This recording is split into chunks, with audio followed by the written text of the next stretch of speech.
Do you want cheap leads? Or are your leads, cost per lead, too expensive as it is right now if you're running Facebook or Instagram ads?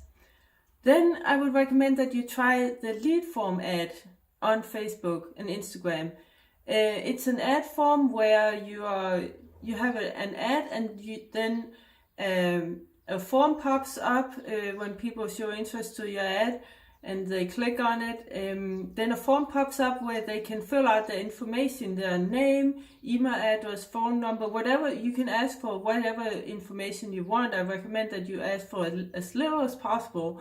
So if you don't want to call people, then don't ask for their telephone number, because the more information you ask for, the more resistance you create, and the less people are going to fill it out, and therefore the more expensive your lead will be.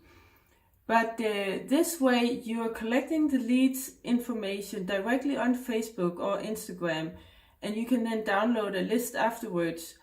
And when you do it this way, and you're not taking people off the app, meaning you're not sending them to a website where they have to register, then when you collect leads directly on Facebook, it's much, much cheaper, because you're doing what Facebook wants you to do. Facebook wants us to stay on Facebook and not go off to another website, because we may not come back. And they want us to stay on the app so they can show you more advertising, because that's what they live from. That's a business. Yeah, and the thing about lead ads is that sometimes the quality of the leads, meaning people are not that interested, not everybody's so interested, but therefore you get 10 times as many. You can get leads for down to $1 depending on your niche. But $1 to $10 easily for almost everybody. And so compared to other lead generation ads, it's much cheaper. So you can afford to have maybe some that are not really 100% interested in your offer, because there will also be some that are interested, and you get them all for so cheap.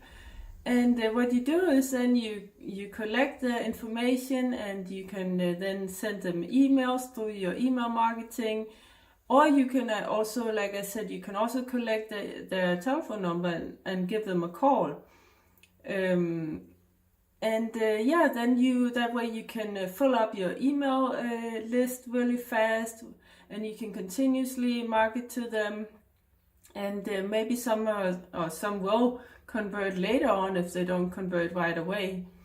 And another way that is good when you're doing retargeting is also use in-app people, audiences.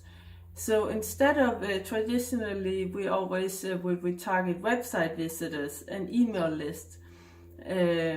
But those are again more expensive. You can also retarget Facebook followers, Instagram followers, or people who watched your videos, so video views. Those are also much cheaper, and the advantage is also that you can track them better, because a few years ago there was this iOS update where people with iOS devices, so Apple phones and Apple devices, they could opt out of tracking, and therefore we weren't able to track them when they get off Facebook. But when they're on the platform, on Facebook, on Instagram, everything is still fully tracked. So when you collect the leads on Facebook or retarget people in app, then the tracking is 100%, which is a great advantage also. Comment below if you have any questions, and also if you want us to help you get leads and clients for your business, or just want to learn more about it, then book a call with me. There's a link in the description. It's a totally free, non-committal call. We'll just talk about the different options. And also feel free to join our free Facebook group, link in the description, called New Coaches, Consultants, Entrepreneurs. Don't forget to like, follow, and subscribe. Click the little notification bell if you're on YouTube. That way you get notified every time we upload a new video. Have a great day. Take care. Bye.